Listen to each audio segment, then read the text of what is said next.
Hi friends, first of all ரொம்ப நன்றி. நம்ம சேனலை சப்போர்ட் பண்ணுற ஒவ்வொரு நண்பர்களுக்கும் நாளை மார்க்கெட்டுக்கான ஒரு சின்ன வியூவை பார்த்துலாம். ஸோ நம்ம வீடியோ பிடிச்சிருந்தா கண்டிப்பாக ஒரு லைக் பண்ணிட்டு அப்படி வீடியோ பாருங்கள். ஃபர்ஸ்ட் டைம் நம்ம சேனல் இப்போ தான் பார்க்குறீங்கன்னா நம்ம சேனலையும் சப்ஸ்கிரைப் பண்ணிக்கோங்க. ஸோ ஃபஸ்ட்டு ப்ராடர் மார்க்கெட் எப்படி இருக்குது அப்படின்னா, கிட்டத்தட்ட இன்றைக்கி டே ஃபுல்லாகவே கொஞ்சம் லாங் ஹெவியாக தாங்க இருந்தது. ஸோ காலையிலேருந்தே வந்து பார்த்திங்கன்னா லாங்கோட பிடிப்பு அதிகமாக இருந்தது. பட் எனக்கு மதியானத்துக்கு மேலே மார்க்கெட் வந்து கீழே விழுந்தாகும் அப்படின்ற மாதிரியே தோணிக்கிட்டு இருந்தது. பட் வந்து இல்லை.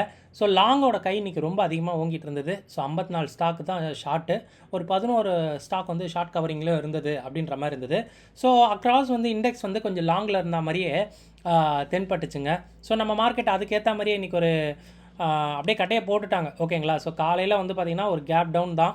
ஸோ மார்க்கெட் வந்து நல்லாவே இறங்கிட்டு அப்படியே ஏறினது தான். இந்த பிபி டைனமிக்கோட அந்த ரெசிஸ்டன்ஸை உடச்சி ஏறினது தான். ஸோ அப்படியே மார்க்கெட் வந்து பார்த்திங்கன்னா அப்படியே கட்டையை போட்டு அங்கேயே நிறுத்திட்டாங்க. ஸோ எனக்கு தெரிஞ்சு லாஸ்ட் ஒரு அரை மணி நேரம் வந்து கீழே விழலாம் அப்படின்ற மாதிரி தான் நினச்சேன். பட் வந்து இல்லை. ஸோ ஒரு சின்ன டெபிட்டோடு இன்றைக்கி அந்த லாஸ் வந்து புக் பண்ணியாச்சு. பிகாஸ் என்னுடைய பிரேக் ஈவனே அந்த 23,580 நினைக்கிறேன். பட் அது கீழே முடியலை. ஸோ ஒன்றும் பண்ண முடியல. ஓகே, ஒரு சின்ன டெபிட் வந்து கொடுத்தாச்சு. அண்ட் நாளைக்கு வந்து இல்லைனா வர வாரம் வந்து பார்த்திங்கன்னா ஒரு பெரிய மூவ் மார்க்கெட்டில் வரும் அப்படின்றது தான் தோணுது. ஸோ கால் சைடு போக தான் வாய்ப்பு அதிகமாக இருக்குது, அதாவது மேலே போக தான் வாய்ப்பு அதிகம். ஸோ இன்றைக்கி இந்தியா விக்ஸ் ஒரு 1.25% இறங்கியிருக்கு. ஸ்டாடல் நிஃப்டிக்கு வந்து ஒரு 320 பாயிண்ட் கேரி ஃபார்வர்ட் பண்ணியிருக்கு. அப்போது இங்கேருந்து ஒரு 300 பாயிண்ட் மேலேயும் கீழேயும் ஒரு மூவ் இருக்கலாம். சென்செக்ஸ் வந்து ஒரு 778 பாயிண்ட் வச்சுருக்கு. ஸோ இதுவுமே வந்து ஒரு நல்ல ஒரு ஸ்டாடல் ப்ரீமியம் தான். அண்டு இப்போது ஹாட் அப்டேட்டாக வந்து பார்த்திங்கன்னா யூஎஸ் ஜிடிபி வந்து நல்லபடியாக வந்திருக்கு. ஸோ ஏப்ரல் மந்த்துக்கான அந்த டேக்ஸ் வரிஸ் வந்து பார்த்திங்கன்னா இதுக்கப்புறம் இருக்கும் அப்படின்ற மாதிரி இருக்குது. ஸோ நேற்று வந்து பார்த்திங்கன்னா ஒரு டேக்ஸ் அப்டேட் யூரோப் மார்க்கெட்லாம் வந்து பார்த்திங்கன்னா கேப் டவுன் ஆச்சு. ஸோ 2% மேலே கேப் டவுன் ஆகிட்டு அதுக்கப்புறம் தான் ரெக்கவர் ஆச்சு. ஸோ பார்க்கலாங்க. இன்றைக்கி மார்க்கெட்டில் straddle premium start of the day 111 ரூபாய்க்கு இருந்தது. ஸோ அது அப்படியே வந்து பார்த்திங்கன்னா எந்த ஒரு பெரிய மாறுதலும் இல்லாமல் அப்படியே ஸ்லோப் வந்து டவுன் ஆகிடுச்சு. விச் மீன்ஸ் மார்க்கெட் வந்து பார்த்திங்கன்னா ஒரு டைட்டான ஒரு ரேஞ்சில் கன்சாலிடேட் ஆச்சு அப்படின்றது தான் சொல்லி ஆகணுங்க.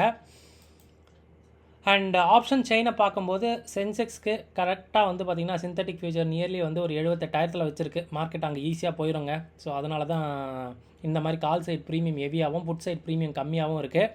ஸோ ஸ்ட்ராடல் ப்ரீமியம் கூட அதுதான் சொல்லுதுங்க. ஸோ ஒரே மாதிரியாக இருக்குது. டில் வந்து பார்த்திங்கன்னா நெக்ஸ்ட் ஒரு 1400 பாயிண்ட்டுக்கு அதே மாதிரி தான் இருக்குது. ஸோ பாருங்கள், அது வரையும் மார்க்கெட் வந்து ஈஸியாக வந்து போகலாம் அப்படின்றது தான் வந்து இது சொல்லுது. ஸோ புட்டோட ஓப்பன் இன்ட்ரெஸ்ட் அதிகமாக இருக்குது, காலோட ஓப்பன் இன்ட்ரெஸ்ட் ரொம்ப கம்மியாக இருக்குது. இதனால தான் மார்க்கெட் மேலே போகும் அப்படின்ற மாதிரி எனக்கு தோணுது. அண்ட் நிஃப்டி அதே தான். ஸோ நெக்ஸ்ட்டு வாரம் பார்க்கும்போது 23,700 அட் த மணி நியர்லி ஒரு 320 பாயிண்ட்டு ஸ்ட்ராடல் ப்ரீமியமு. ஸோ இதுலேயும் வந்து பார்த்திங்கன்னா பெருசாக வந்து ஸ்பைக் இல்லைங்க. நியர்லி வந்து பார்த்திங்கன்னா இதுவும் ஓப்பன் கிரவுண்ட் மாதிரி தான் இருக்குது. ஓகேங்களா. ஸோ 24,000 வரைக்கும் ஈஸியாக மார்க்கெட் வந்து போகலாம் அப்படின்ற மாதிரி தான் தோணிக்கிட்டு இருக்கு. அண்ட் எஸ்ஜிஎக்ஸ் நிஃப்டி ஸோ ஒரு மாதிரி ஃப்ளாட்டாக தாங்க இருந்துக்கிட்டு இருக்கு.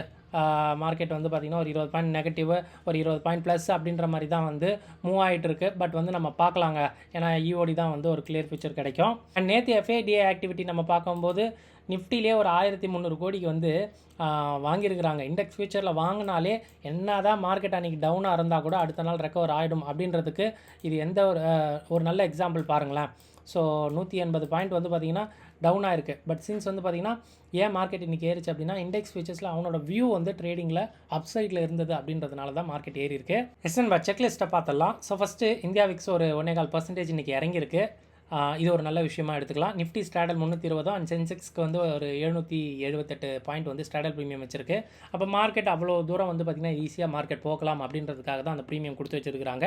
ஸோ ஸ்கியூவை பொறுத்த மட்டுக்கு ஒரு ஃப்ளாட் டு அப்சைட் மாதிரி தாங்க தெரியுது. ஸோ அப்சைட் போக வாய்ப்பு வந்து நிறைய இருக்குது அப்படின்ற மாதிரி தாங்க தெரியுது. ஸோ டெக்னிக்கலாக லாஸ்ட் 2 டேஸோட ஐஎன் லோஸை எடுத்துக்கங்க. அண்ட் பிபி டைனமிக்கோடைய அந்த ரெசிஸ்டன்ஸ் அண்ட் சப்போர்ட்டை கூட நம்ம வந்து எடுத்துக்கலாம் அப்படின்றது தான். அண்ட் டேட்டா ஃபார் ஆப்ஷன் ட்ரேடர்ஸ்க்கு இது வந்து நியூ ஏப்ரல் கான்ட்ராக்ட் எடுத்து வச்சுருக்கிறேன். ஓகேங்களா. ஸோ இது வந்து பார்த்திங்கன்னா ஓவரால் ஓப்பன் இன்ட்ரெஸ்ட்டு இது வந்து பார்த்திங்கன்னா இன்றைக்கி சேஞ்ச் ஆன ஓப்பன் இன்ட்ரெஸ்ட்டுங்க. ஓகேங்களா. ஸோ இது இன்றைக்கான ஃபியூச்சர் ரெசஸ் ஸ்பாட்டுக்கான விஷயம். ஓகேங்களா. ஸோ அதனால் நேற்றோட கம்பேர் பண்ண முடியாது. பிகாஸ் நேற்று வந்து இன்றைக்கோட முடிஞ்சது எக்ஸ்பைரி அப்படின்றதுனால புதுசாக வந்து இந்த கவுண்ட்ஸ் நம்ம எடுத்துக்கலாம். நாளையிலேருந்து எஸ்டர்டே டு டுடே வந்து கம்பேர் பண்ணலாம் அப்படின்றது தான். பட் 218 கொஞ்சம் நல்ல வேல்யூ தான். மார்க்கெட் கொஞ்சம் மேலே போக வாய்ப்பு. பிசிஆரை பொறுத்த மட்டுக்கு எல்லாமே வந்து பார்த்திங்கன்னா கொஞ்சம் நல்லாவே வந்து இம்ப்ரூவ் ஆகிருக்கு நேற்றை விட. ஸோ அதனால தான் மார்க்கெட் கொஞ்சம் மேலே போகும் அப்படின்றது வந்து சொன்னேன், வேறு எதுவும் கிடையாதுங்க. அண்ட் குளோபல் மார்க்கெட் பொறுத்த வரைக்கும் யூஎஸ் ஃபியூச்சர்ஸ் ஒரு மாதிரி ஃப்ளாட்டாக இருந்துகிட்டு இருக்கு. அண்ட் ஏதாவது நியூஸ் இருக்கா அப்படின்னு பார்த்தீங்கன்னா, யூஎஸில் அவங்க ஜிடிபி வந்து போஸ்ட் பண்ணியிருந்தாங்க, கொஞ்சம் நல்லா இருக்க மாதிரி இருக்குது. அண்ட் அதே மாதிரி வந்து பார்த்திங்கன்னா டேக்ஸ் வரிஸ்ன்னு சொல்லப்படுற நேற்று ஒரு நியூஸ் வந்து யூரோப்போடைய அந்த ஆட்டோ பார்ட்ஸ்க்கு வந்து பார்த்திங்கன்னா டேக்ஸ் வந்து இம்போஸ் பண்ணுறதா ஒரு நியூஸு. ஸோ மார்க்கெட் அங்கேயும் டவுன் ஆச்சு ஓப்பனிங்கே. பார்க்கலாங்க. ஏன்னா இந்த வாரம் வந்து பார்த்திங்கன்னா வர மாதம் ஃபுல்லாகவே இந்த மாதிரி டேக்ஸ் அப்டேட்ஸ் வந்து நிறைய இருக்கும். அது வந்து ஒரு நெகட்டிவாக பார்க்கலாம் அப்படின்றது தான் தோணுது. ஓகேங்களா? ஸோ டோட்டலாக மார்ச்சோடைய அந்த செகண்ட் ஹாஃப் வந்து மார்க்கெட் நல்லாவே ரெசிலண்ட்டாக இருந்தது. இதோட தாக்கம் ஸோ இந்த மேக்ஸ் பெயினை வந்து அந்த கான்ட்ராக்ட்ஸ் வந்து மேட்ச் பண்ணிச்சா இல்லையா அப்படின்னு கேட்டிங்கன்னா பெருசாக இல்லை அப்படின்னு தான் நான் சொல்லுவேன். ஸோ இதனால் என்ன நடக்கும் அப்படின்னு பார்த்தீங்கன்னா ஏப்ரல் சீரிஸ் கொஞ்சம் மேலே போக வாய்ப்பு ரொம்ப பிரகாசமாக இருக்குது. ஓகேங்களா? ஸோ கால் சைடு வந்து பார்த்திங்கன்னா பார்த்து தான் வந்து செல் பண்ணணும் அப்படின்ற மாதிரி தான் இருக்குது. ஸோ கொஞ்சம் உஷாராக வந்து இருக்கணும். அண்டு சம்மரியாக பார்க்கும்போது நியூ எக்ஸ்பைரிங்க, வேறு எதுவும் சொல்கிறதுக்கு இல்லை. இந்தியா விக்ஸ் வந்து பார்த்திங்கன்னா கண்டிப்பாக வந்து டவுன் ஆகிருக்கு. அண்ட் பிசிஆர் அப் ஆகிருக்கு, வந்து ஒரு நல்ல விஷயமா பார்க்கலாம். அண்டு அன்எக்ஸ்பெக்டடாக வர அந்த டேக்ஸ் அப்டேட்ஸ் வந்து ஒரு நெகட்டிவாக வந்து பார்க்கலாம். ஓகேங்களா? ஸோ செக் பண்ணுங்கள். நாளைக்கு கொஞ்சம் மேலே போக மார்க்கெட் வந்து ரொம்ப வாய்ப்பு அதிகமாக இருக்குது. ஓகேங்களா? ஸோ இந்த விஷயங்கள் எல்லாம் ஆல்ரெடி மார்க்கெட்டில் அவைலபிளாக இருக்க விஷயம் தான். நீங்கள் உங்கள் ஓன் அனாலிசிஸ்க்கு அப்புறம் உங்கள் ட்ரேட் எடுங்க. இந்த வீடியோ பார்த்ததுக்கு ரொம்ப நன்றி. தேங்க்யூ. ஜெய் ஹிந்த்.